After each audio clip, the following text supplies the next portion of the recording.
grand plaisir. Alors, merci tout d'abord pour l'invitation. Je suis ravie d'être parmi vous virtuellement, alors depuis Paris pour ma part. Alors, je vais partager mon écran et pendant que je fais ça, je vais vous en dire un tout petit peu plus sur moi. Donc, je suis docteur en psychologie. Je suis également psychologue spécialisée en neuropsychologie.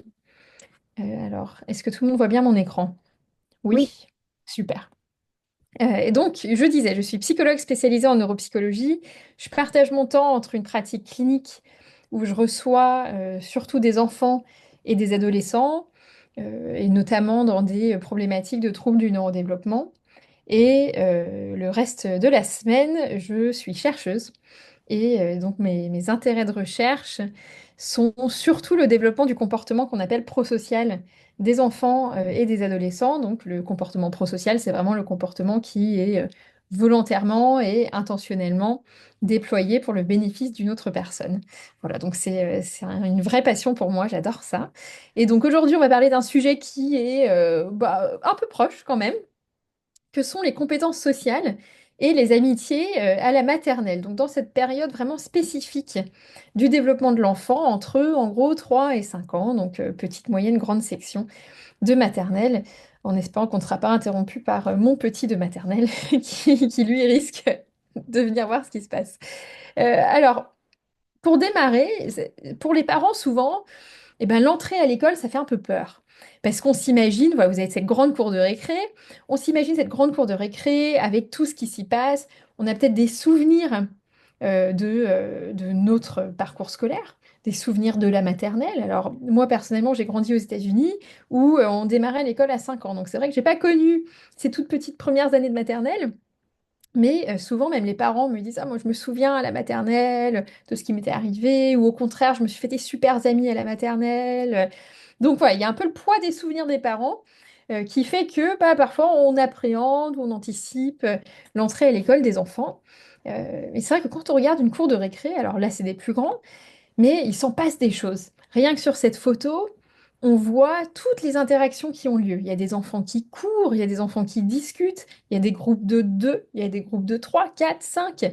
Et donc on se rend compte que, il y a quand même une richesse énorme en termes de développement social qui a lieu à l'école et que justement c'est un vrai laboratoire d'interaction sociale, la maternelle, et il se passe plein de choses. Donc on va regarder ça de plus près. Si je parle trop vite, n'hésitez pas à me le faire savoir. Et bien évidemment, comme vous l'a dit Claire Ventré, if you have any questions in English, please feel free to ask.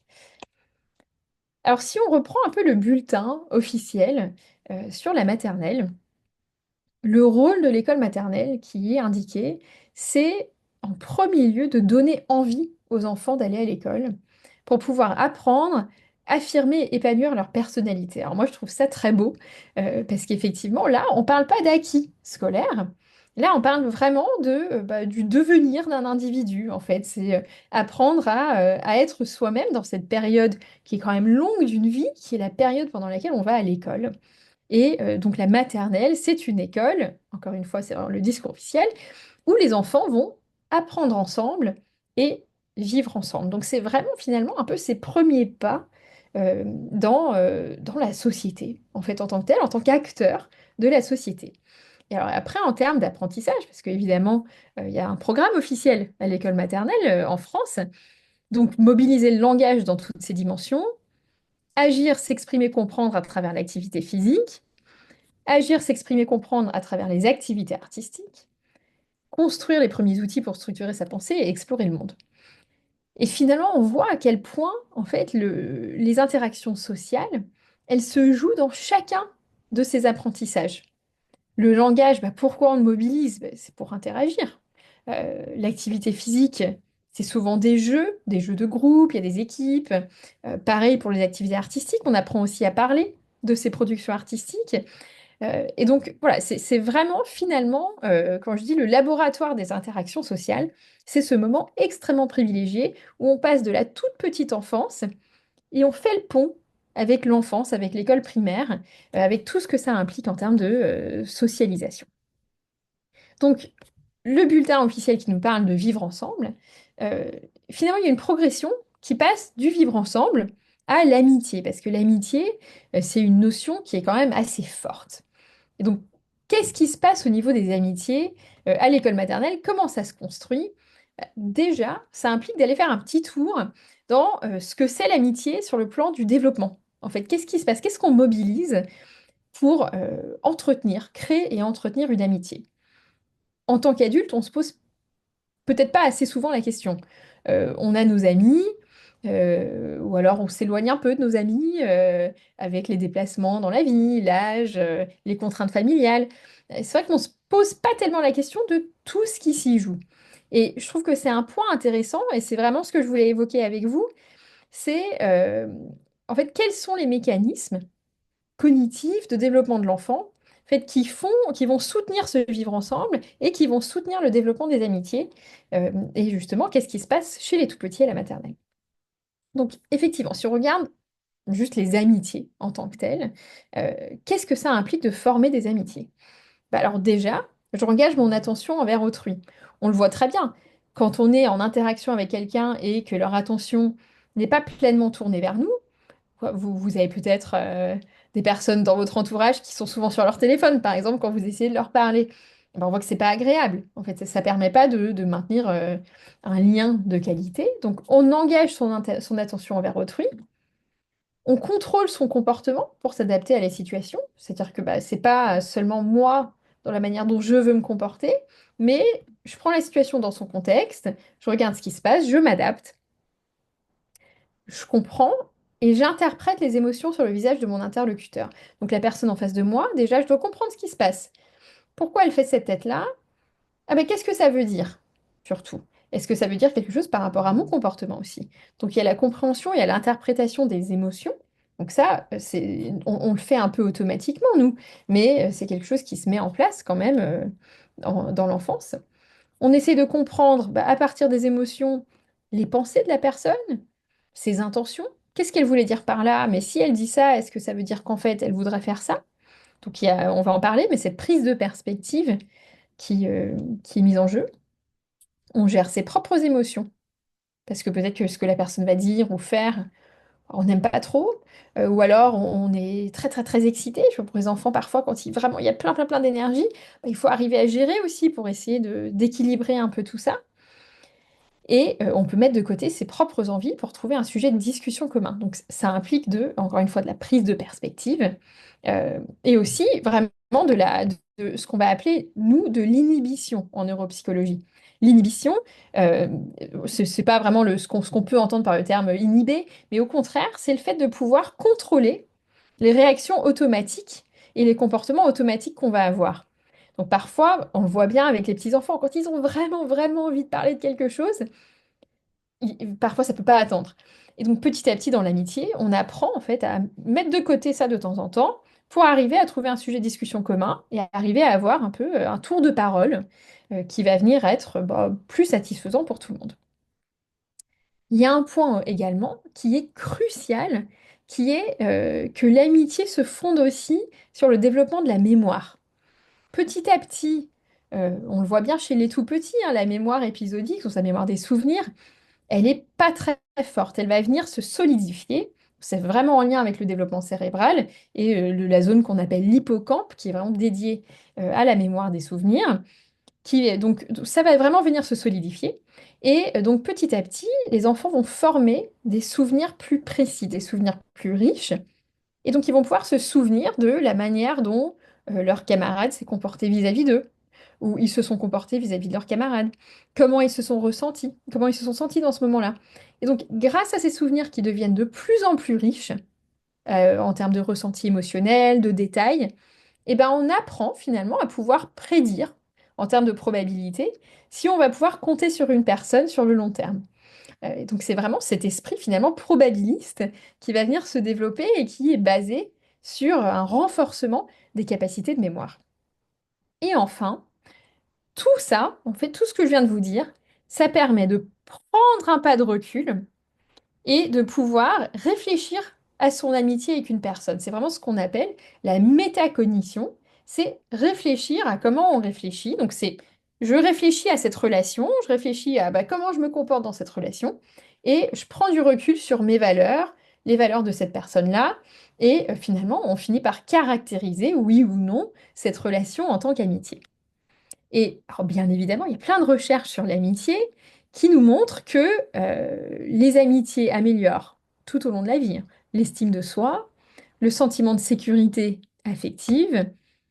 Les amitiés nous aident à créer de nouvelles habiletés, parce que on va être finalement un peu motivé par les habiletés des autres, et aussi on va pouvoir bénéficier du soutien de nos amis quand on veut développer de nouvelles compétences.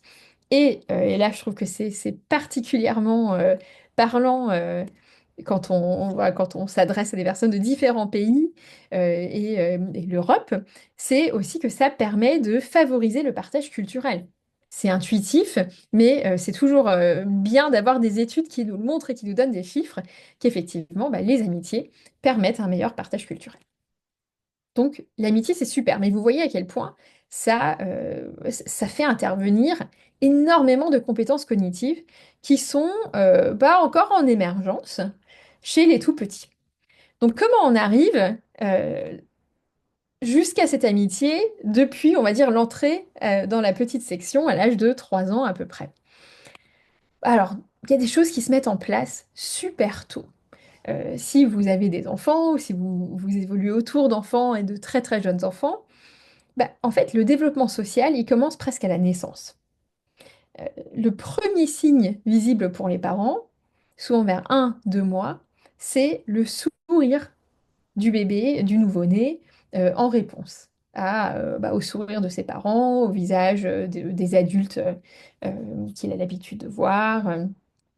Donc c'est un premier signe visible, mais ce premier signe visible, il a un vrai intérêt en fait. C'est de créer un lien d'attachement, c'est un vrai premier pas social de la part du bébé.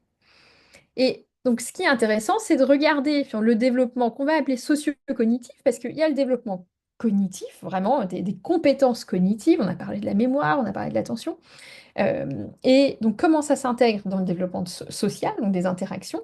C'est vraiment de le considérer sous un angle vraiment graduel.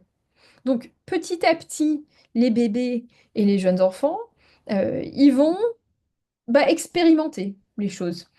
Si on prend l'exemple d'un enfant qui va venir taper.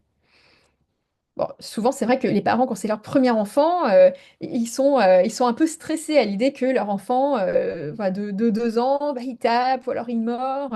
Alors, j'ai déjà été ce parent-là en plus, donc c'est très stressant. Mais c'est vrai que si on prend un pas de recul, en fait, c'est une expérimentation. C'est peut-être que j'arrive pas trop encore à m'exprimer avec les mots, mais je veux faire passer un message, donc j'essaie de le faire passer en mettant un coup à mon camarade. Ah, je m'aperçois que c'était vraiment pas la bonne façon de faire. Il y a une réaction en face. Je vois un enfant qui pleure. Ok, bon, peut-être que j'ai pas fait comme il fallait. Donc, il y a vraiment cette notion d'une construction graduelle où l'adulte va en fait agir comme un échafaudage.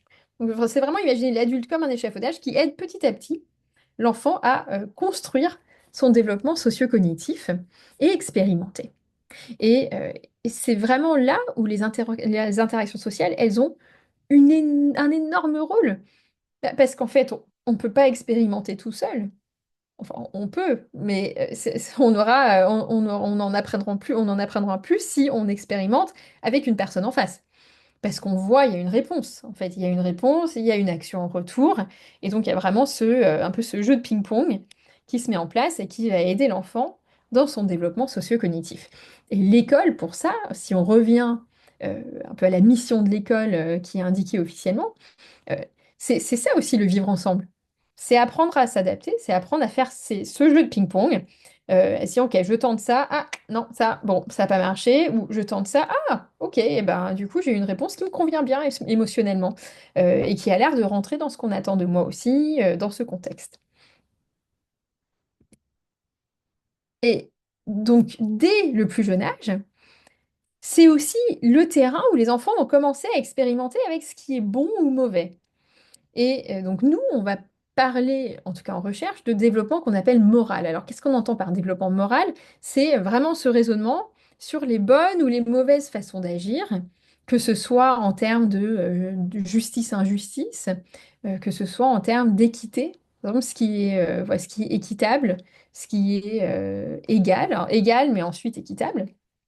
Et donc ça se met en place de façon vraiment progressive Les tout petits bébés, donc entre 0 et 6 mois, il y a des super recherches qui nous montrent que déjà à cet âge-là, ils se préoccupent pour les actions d'autrui. Vous savez, il y a longtemps, alors malheureusement, il n'y a pas si longtemps que ça, finalement, on considérait que les bébés à cet âge-là, bon, voilà, on les posait, tant qu'on leur donnait à boire, à manger, et qu'on changeait leur couche, ça suffisait, mais pas du tout. En fait, ils ont une énorme préoccupation pour ce qui se passe autour d'eux, pour les actions d'autres êtres humains. Donc ça, on le mesure par, alors c'est des paradigmes expérimentaux qui sont assez intéressants. On regarde le regard des bébés. Et on regarde aussi, on leur donne une tétine ou un biberon à téter et on va voir là où en fait où ils changent un peu le rythme dans leur manière de téter pour voir justement ce qui va les intéresser et ce qui va créer un peu un changement en termes d'attention. Donc ils se préoccupent pour les actions d'autrui. Donc il y a un vrai intérêt euh, finalement intrinsèque pour les actions d'autres êtres humains. Ensuite, à partir de 6 mois, donc là c'est vraiment aussi euh, ce qui se joue, c'est aussi la motricité qui s'améliore. Donc le bébé, bah, il devient plus acteur avec ses gestes. Entre 6 mois et 1 an et demi à peu près, là, les enfants commencent à mettre en place des actions qui vont être intentionnelles pour affecter le bien-être d'autrui. Donc ça peut être tendre un jouet, ça peut être taper, comme je vous disais, euh, mais il y a vraiment cette mise en place de l'action. On passe de la préoccupation à l'action. Voilà, j'observe et puis en fait, je deviens acteur. Ensuite, les recherches nous montrent que à partir d'1 an et demi jusqu'à environ un peu moins de 3 ans, il y a une vraie envie du bien-être d'autrui. Donc, on va en parler, mais c'est là qu'on commence à voir les premiers gestes d'entraide. Donc, c'est là qu'on va venir aider, qu'on va venir réconforter. Ça peut être aussi par une petite main.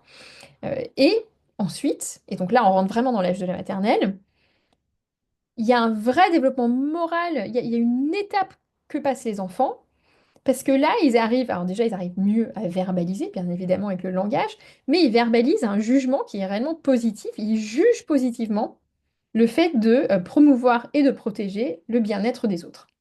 Donc, il y a vraiment, sur le plan moral, le bien-être qui est élevé en tant que priorité morale pour les enfants dans leurs actions. Alors, les actions ne suivent pas forcément, hein. On est tous d'accord. Ça tient aussi du fait que la régulation émotionnelle et comportementale, c'est quelque chose qui se développe dans ces âges-là, alors jusqu'à assez tardivement, et qui fait que, on va en parler, mais parfois ces enfants savent ce qui est mieux moralement, mais sont pas encore tout à fait capables d'agir systématiquement en lien avec la norme morale. Mais on va en parler. Mais donc voilà, il y a un vrai développement moral qui s'amorce très très tôt. Et là, en maternelle, on est totalement en plein dedans. Et donc, dans cette notion de développement moral, on a cet attrait, finalement, pour les comportements prosociaux qui se développent vraiment précocement chez les jeunes enfants. Alors, qu'est-ce qu'on met sous le parapluie, on va dire, des comportements prosociaux? Généralement, on entend par comportements prosociaux l'entraide, le partage et le réconfort. La coopération, ça touche un peu à l'entraide, le partage, et donc souvent on le met un peu à part, mais on distingue vraiment entraide, partage et réconfort. Et, euh, et donc on a des super données sur ce qui se passe dans les premières années de vie. Ce qu'on voit, c'est que, bien évidemment, les comportements prosociaux, ils deviennent de plus en plus variés et de plus en plus complexes. Dans la première année de vie, les enfants sont capables, les bébés à cet âge-là, sont capables de percevoir, puis de comprendre les émotions des autres. Donc, évidemment, pour agir de manière prosociale, donc bénéfique pour autrui, il faut pouvoir comprendre comment la personne se sent en face. Et dès 18 mois, j'ai une petite vidéo, je vous montre, on voit que avec des indices suffisamment clairs, les jeunes enfants, là c'est un petit garçon de 15 mois, ils sont capables de venir aider de façon spontanée. Donc là c'était une étude où vous voyez l'expérimentateur fait tomber une pince à linge et il montre bien avec sa main que là, il n'arrive pas à la rattraper. Et le petit garçon qui est à l'autre bout de la pièce, eh ben, il se précipite pour ramasser la pince à linge et la rendre à l'expérimentateur. Donc il a à peine plus d'1 an, donc il a 15 mois. Donc, vous voyez que l'entraide, ça se développe très très tôt. Là, on a besoin d'indices. Et ce dont on se rend compte, c'est que plus les enfants sont grands, moins ils ont besoin d'indices clairs. Vous voyez que les enfants entre 13 et 15 mois, c'est une étude qui est assez vieille, mais qui reste quand même très pertinente. Les enfants donc à 13-15 mois, donc à peine plus d'un an, 9% d'entre eux dans une étude étaient capables de réconforter. Et ensuite, quand on arrive autour des 2 ans, c'était quasiment la moitié des enfants. Pourquoi? Bah, parce qu'en fait, réconforter, ça implique des indices un tout petit peu moins visibles. Ouais, il faut pouvoir vraiment inférer ce qui se passe au niveau émotionnel chez la personne en face, parce que même si on voit un peu sur le visage, c'est pas aussi clair qu'une personne qui essaie d'attraper un objet qui n'y arrive pas. Et donc, petit à petit, il y a vraiment cette complexification, et on voit qu'en fait, dès 3 ans, les enfants sont capables d'apporter de l'aide, de partager et de réconforter autrui, que ce soit les adultes ou d'autres enfants, en réponse à des indices qui sont beaucoup plus discrets. Et donc, c'est pour ça que souvent, bah, quand on arrive dans une classe de maternelle, bon, il se passe plein de choses, mais si on regarde bien, on voit quand même ces actions de partage. Les enfants sont très, très contents de s'entraider, d'aider à attacher la blouse pour faire la peinture, par exemple. Et il y a des écoles où, par exemple, les enfants peuvent prendre rendez-vous les uns avec les autres pour s'aider sur les choses. Parce qu'en fait, ils adorent ça. Et c'est vraiment l'âge où ils apprennent à le faire de façon beaucoup plus robuste, si on veut. Et j'adore cette vidéo du petit garçon qui aime. Donc, quand je parle de la maternelle comme laboratoire, et ben, au final, les enfants en maternelle sont vraiment les explorateurs juniors, on peut les appeler comme ça, des relations sociales. Ils explorent, et donc ils observent déjà. J'observe ce qui se passe autour de moi. Ensuite, j'expérimente, je teste. Et une phase qui est cruciale, et c'est là où aussi les adultes ont un énorme rôle à jouer dans l'accompagnement, c'est pour aider à interpréter la réponse et interpréter la conséquence de ce qui se passe. Parce que, encore une fois, la réponse et la conséquence sont peut-être pas ce à quoi on s'attendait. Et donc, ces étapes-là, en fait, l'observation, expérimentation et interprétation, sont vraiment soutenues par des compétences socio-cognitives qui deviennent de plus en plus complexes. On en a parlé, mais on va revoir. L'attention, hein. Donc, observer, ça demande de l'attention. Je trouve que là, il y a un point important qui touche pas qu'au maternel, mais aussi après. C'est que, il y a des études qui ont été faites qui nous montrent que les enfants qui présentent des troubles de l'attention, par exemple, ont un comportement prosocial qui est diminué par rapport à des enfants qui n'en présentent pas. C'est pas parce qu'ils sont moins gentils, c'est tout simplement parce qu'en fait, bah, ils ont plus de difficultés à faire attention à ce qui se passe dans la cour de récré. Imaginez tout ce qui se passe dans la cour de récré. Pour se rendre compte du fait que, eh ben, un petit enfant qui s'est fait mal, qui a besoin d'aide, il faut pouvoir faire le tri entre tous les stimuli qu'il y a dans la cour de récré. Donc l'attention, c'est un peu cette condition sine qua non pour pouvoir observer ce qui se passe avant d'aller agir. Ensuite, il y a la mémoire, on en a parlé, mais c'est de se dire, OK, la dernière fois, j'ai fait comme ça, j'ai pas eu tout à fait ce que je voulais en retour, ça s'est pas passé comme je voulais. Donc les capacités de mémoire, encore une fois, ici, elles sont cruciales. Bah, j'expérimente, mais donc ça implique de réguler ses émotions et son comportement et de s'ajuster à la situation. Pas simple. C'est prendre la perspective d'autrui. C'est pour interpréter la réponse. Imaginons, je suis un enfant, je dis à quelqu'un que sa voiture est moche, son dessin est moche. La réponse, ça peut être que l'enfant en face va pleurer ou l'enfant en face va être très mécontent. Interpréter cette réponse, bah, ça implique de se mettre aussi à la place de l'autre enfant. Et également, bah, de confronter un peu tout ça à cette connaissance naissante qu'ont les enfants à cet âge-là, des normes d'équité. En fait, qu'est-ce qui est équitable, qu'est-ce qui est fair en anglais, et des normes morales. Qu'est-ce qui est bon, qu'est-ce qui est mauvais, qu'est-ce que je suis censé ou pas censé faire. Et tout ça, bien évidemment, dans un contexte où petit à petit, il y a cette notion de groupe d'appartenance qui se crée, et ça, on va en parler, parce que ça démarre extrêmement tôt, la notion de groupe d'appartenance. Alors, si on se penche un peu rapidement sur sur certaines des compétences cognitives dont j'ai parlé, qui sont peut-être un peu plus, voire, ok, un peu plus complexes, l'attention et la mémoire, on ne va pas revenir dessus, mais la prise de perspective d'autrui, c'est un sujet qui fascine les chercheurs en cognition sociale. Nous, donc, c'est ce qu'on appelle la théorie de l'esprit. Et la théorie de l'esprit, c'est cette faculté de percevoir, mais aussi de comprendre et inférer les émotions, les pensées, les croyances des autres. Donc, cette théorie de l'esprit, en fait, elle nous permet de comprendre l'intention qu'il y a derrière les actions des autres. Parce que l'intention ne va pas toujours, en fait, avec les conséquences des actions. Et donc, c'est un vrai premier pas dans les interactions sociales de pouvoir comprendre l'intention qu'avait une personne quand elle a agi. Et ce que nous dit la recherche là-dessus, c'est qu'autour de 3 4 ans, il y a vraiment un tournant majeur qui est que les enfants comprennent que les autres personnes peuvent avoir des croyances qui sont objectivement fausses.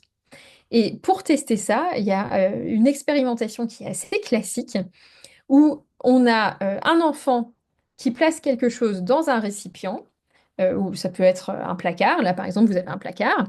Et donc, on montre à un petit enfant, on dit, bah voilà, il a mis la boîte dans le placard vert.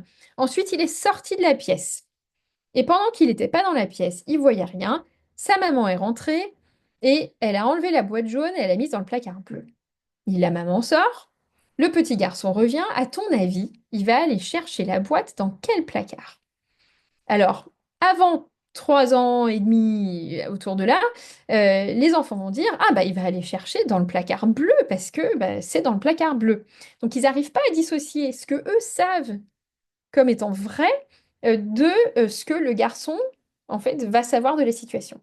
Et ensuite, il y a vraiment ce tournant qui a lieu, mais d'un coup, où les enfants vont dire, ah bah il va aller chercher dans le placard vert parce que c'est lui, il l'avait mis dans le placard vert et il ne sait pas que sa mère l'a déplacé. Donc c'est vraiment cette compréhension de ce qu'on appelle les fausses croyances des autres qui permet de comprendre que, ah ok, en fait, la personne en face de moi, elle a peut-être pas la même information que moi. Et donc, la façon dont je vais répondre à ce qu'elle dit va prendre en compte cette différence de croyance. Ça semble simple et ça semble n'être rien comme ça, mais en fait, c'est vraiment la base pour pouvoir dialoguer, le fait de comprendre que bah, les personnes ne pensent peut-être pas la même chose que nous et n'ont peut-être pas les mêmes informations. Donc ça, c'est la prise de perspective d'autrui. Et après, comme je l'ai dit, bah, la question des normes, elle est cruciale à cet âge-là. Enfin, elle le reste tout au long de la vie, hein, on le sait, on le voit. Mais à cet âge-là, il y a vraiment ce côté d'expérimentation qui est extrêmement fort. C'est un exemple que j'aime bien utiliser, mais en fait, les enfants, ce qui est compliqué pour eux de comprendre, et nous, c'est devenu très intégré, donc on ne se pose pas toujours la question, c'est qu'il y a certaines normes qui sont invariables, et il y en a d'autres qui varient selon les contextes. Par exemple, ils vont apprendre que petit à petit, bah, en fait, porter un coup, taper quelqu'un, bah, quel que soit le contexte, à moins qu'on soit dans un match de boxe, c'est pas OK. En fait, on ne tape pas, quel que soit le contexte, quel que soit ce qui s'est passé. En revanche, porter un maillot de bain, ça dépend des contextes. Donc, on peut porter un maillot de bain quand on est à la piscine, à la plage, mais bah, c'est vrai que quand on regarde par la fenêtre, on voit pas trop de personnes se balader en maillot de bain dans la rue. Et donc, il y a ces normes sociales qui parfois sont variables selon les contextes. Il y a des normes morales qui restent invariables. Imaginez toutes les informations avec lesquelles un enfant doit jongler pour pouvoir arriver à comprendre tout ça et arriver à ajuster son comportement. Et c'est une fois que ces normes-là deviennent un peu plus ancrées, un peu plus comprises, bah, que l'enfant va pouvoir comprendre ses propres transgressions morales. Donc les transgressions morales, c'est quand on fait quelque chose bah, de mauvais pour autrui. Et que là, on a la naissance bah, des premiers sentiments un peu élaborés que sont la honte, la culpabilité, et que là, voilà, on rentre dans quelque chose d'un peu plus complexe sur le plan du développement socio-cognitif. Mais cette question des normes, moi, je la trouve essentielle parce que nous, on n'y réfléchit pas tellement passé un certain âge, mais c'est vrai que pour les enfants, c'est tout un puzzle pour lequel ils doivent vraiment créer du sens. Et cette question des normes, j'en ai parlé tout à l'heure, mais il y a la notion qu'en fait les enfants les comprennent assez tôt, mais elle reste difficile à appliquer. Euh, et donc la recherche nous montre que par exemple dans une tâche de partage, qui s'appelle le jeu du dictateur en économie comportementale, ce qui est un nom qui est pas très sympa pour les enfants, mais c'est donc une tâche de partage, en gros on va donner 10 autocollants par exemple à un enfant. Et on va lui dire, bah, si tu veux, c'est toi qui décides, tu partages. Il y a un autre enfant qui n'a pas eu d'autocollant, si tu veux, tu peux partager, mais bon, t'as pas besoin. À partir de 3 4 ans, ce qu'on voit, et en anglais on appelle ça le knowledge behavior gap, donc c'est vraiment le gap entre la connaissance et le comportement, c'est bah, je sais ce qui serait juste. Ils sont capables de dire, bah, en fait, ce qui serait juste, ça serait un partage égal, mais ils n'arrivent pas encore tout à fait à agir en conséquence. C'est-à-dire qu'ils vont dire, oui, oui, bah, c'est mieux de donner la moitié, mais ensuite, quand on leur laisse la possibilité de donner, ils donnent pas beaucoup. Et donc, ça, c'est assez intéressant. Et ce qui joue ici aussi, encore une fois, pour faire le lien entre les apprentissages à l'école, ce qu'on apprend à la maternelle aussi sur le plan scolaire et le développement social, c'est que bien évidemment, il y a les aptitudes de comptage et de dénombrement qui rentrent en compte ici. Comment on peut intégrer la norme qui est un partage équitable si on n'arrive pas à compter, déjà, si on n'arrive pas à dénombrer. Et donc, tout est intriqué. C'est-à-dire que vraiment, les apprentissages qu'on a à la maternelle, ils sont réfléchis aussi pour pouvoir permettre de rentrer petit à petit dans des interactions sociales qui sont plus complexes. Et je vous ai parlé du fait que bah, tout ce développement socio-cognitif, il se joue dans un contexte, là donc qui est le contexte scolaire, mais de manière générale, les enfants, très tôt, deviennent sensibles au contexte et de façon très précoce, que ce soit bien ou mauvais, arrivent à préférer un groupe d'appartenance. Et il y avait des recherches qui avaient été faites donc de Catherine Kinsler, qui travaille vraiment là-dessus, qui a une vraie spécialité là-dessus, qui elle travaille sur l'appartenance de groupe chez les jeunes enfants, notamment par rapport aux accents. Donc elle a fait pas mal de recherches avec des accents régionaux aux États-Unis, mais il y a également des études qui avaient été faites au niveau des accents de différents pays. Et ce qu'on voit, c'est qu'en fait, dès 5 6 ans, il y a une préférence qui est vraiment marquée dans des études pour les pairs, donc les camarades, avec un accent similaire, quel que soit le niveau d'exposition à d'autres langues. C'est-à-dire que c'est pas une préférence uniquement si on n'a que l'habitude d'entendre cette langue-là, mais c'est une préférence marquée pour les pairs qui ont un accent similaire, bah, même pour des enfants qui entendent énormément de langues autour d'eux. Et donc, ce qu'on voit aussi, c'est qu'il y a cette préférence qui est extrêmement précoce pour la familiarité, pour les choses qui nous ressemblent, que ce soit voilà, sur bah, les jeux, que ce soit sur physiquement. Malheureusement, ça arrive extrêmement tôt, les accents. Et donc, là aussi, il y a un vrai enjeu, parce que ça modèle quelque part les interactions sociales, et c'est là aussi qu'il y a tout un travail qui est fait dans les écoles par rapport à l'acceptation d'autrui, par rapport à un travail sur les biais aussi, qui peut se faire dès le primaire, pour essayer de combattre ça. Mais il faut garder en tête que c'est quand même quelque chose qui est très fort et qui joue beaucoup. Euh, et notamment, c'est pour ça qu'à partir d'un certain âge à l'école primaire, on voit aussi que c'est les filles d'un côté et les garçons d'un autre. Et après, bah, un peu plus tard à l'école primaire, ça finit par se mélanger sur certains jeux. Et sur cette question de groupe d'appartenance, il y a ce qu'on appelle l'effet de groupe minimal, que je trouve, enfin, c'est des études que je trouve très, très parlantes. L'effet de groupe minimal, en fait, ce sont des expérimentations qui nous montrent que, à partir d'un critère, que ce soit les enfants ou les adultes, on crée des préférences de groupe. Donc, à partir d'un seul critère. Et donc, il y a cette étude qui a été assez répliquée aussi, qui montre qu'à partir de 3 4 ans, donc si c'était des enfants, on leur disait de façon aléatoire, toi tu fais partie du groupe vert ou toi tu fais partie du groupe orange. Et ensuite, on leur montrait des images, comme celles que vous voyez sur l'écran, d'enfants qui portaient du vert ou du orange. Et les chercheurs se sont aperçus que dès 3 4 ans, en fait, les enfants, bah, ils s'identifiaient au groupe de la même couleur qu'eux et ils jugeaient plus positivement les actions. Donc, il y a cette notion de préférence de groupe même quand elle est basée sur des critères totalement aléatoires, qui se met en place très tôt et qui fait vraiment partie, qu'on le veuille ou non, parce que c'est vrai que bon, parfois on voudrait que ce soit pas le cas, mais ça fait vraiment partie de la construction socio-cognitive de l'enfant et de l'adulte en devenir. Et donc tout ça, ça nous permet de créer un peu ce qu'on appelle les building blocks de l'amitié et les premiers pas vers la coopération. Donc la coopération formelle, et ça encore une fois, c'est un autre vrai bénéfice de l'école, c'est que c'est une partie intégrante du vivre ensemble. On met en place des groupes, des équipes pour les premiers jeux, l'apprentissage des jeux.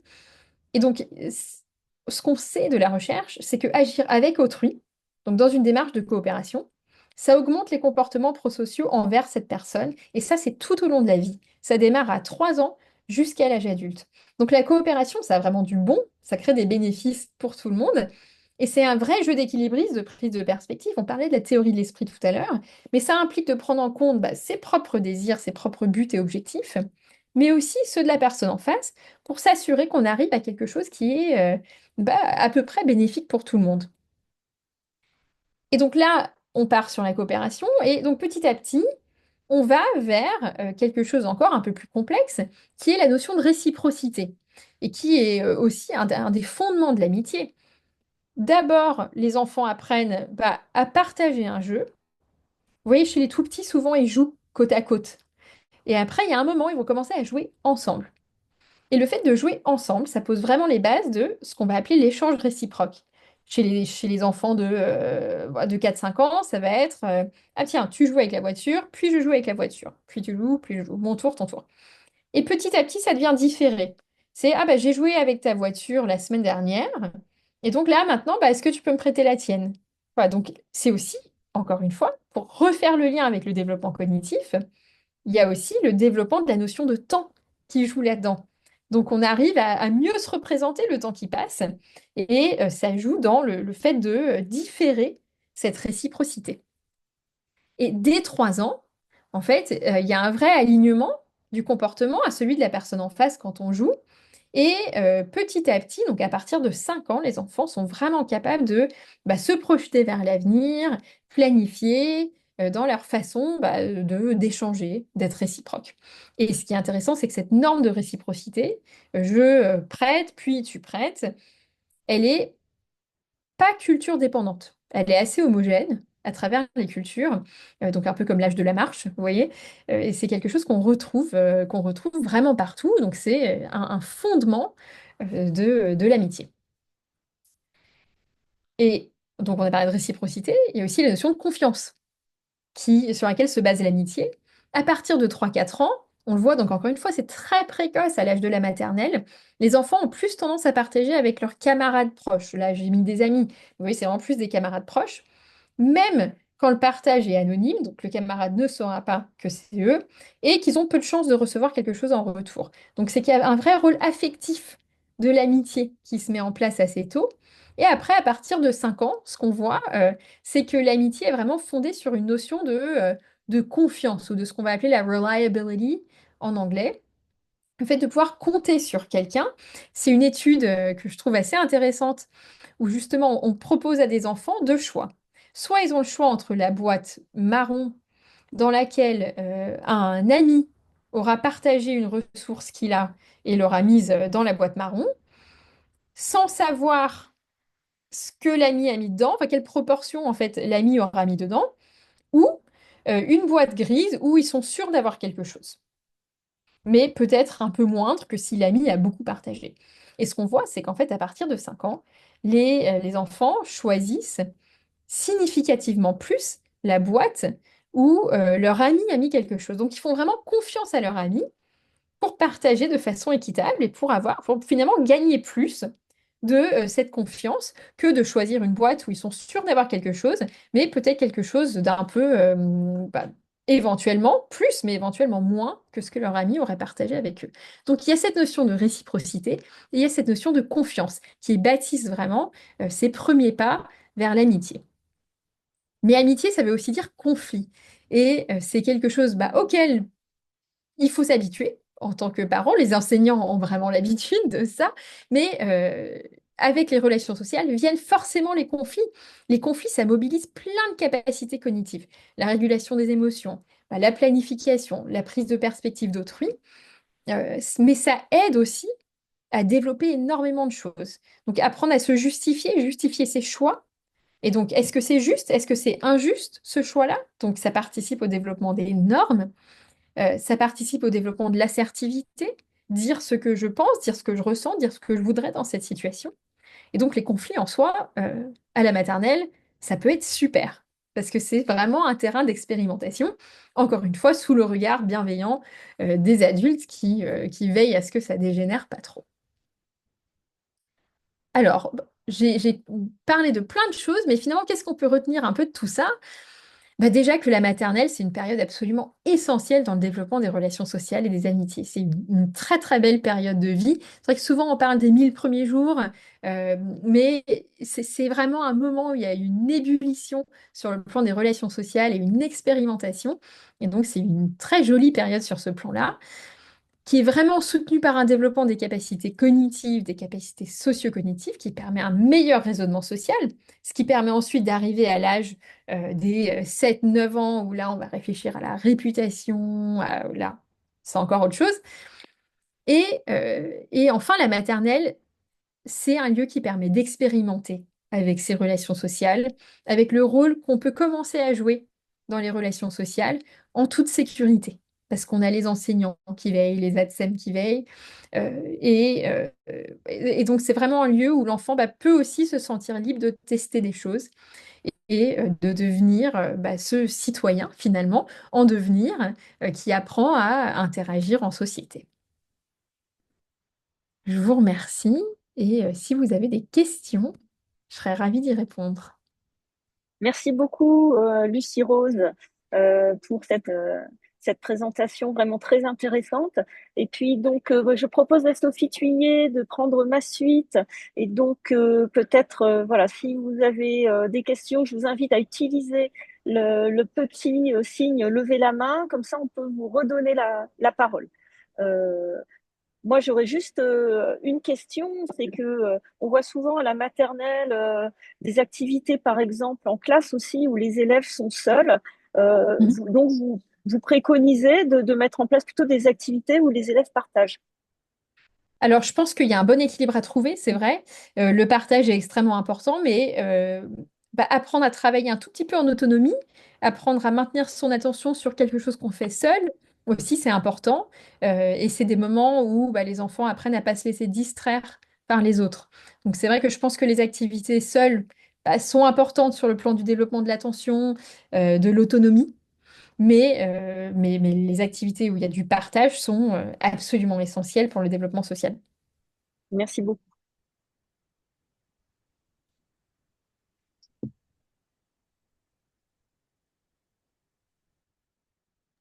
Est-ce qu'on a d'autres questions?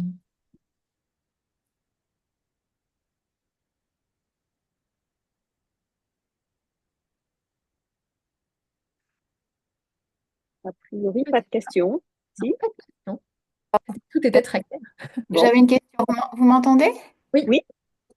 Euh, En fait, merci beaucoup déjà pour cette présentation très riche et très claire.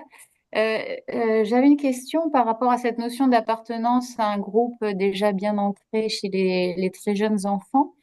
Et j'ai fait un peu le parallèle avec les travaux d'Edith Marié-Jouls sur l'occupation de l'espace de récréation à la oui, maternelle, filles-garçons. oui, Et j'adore voilà. cette étude.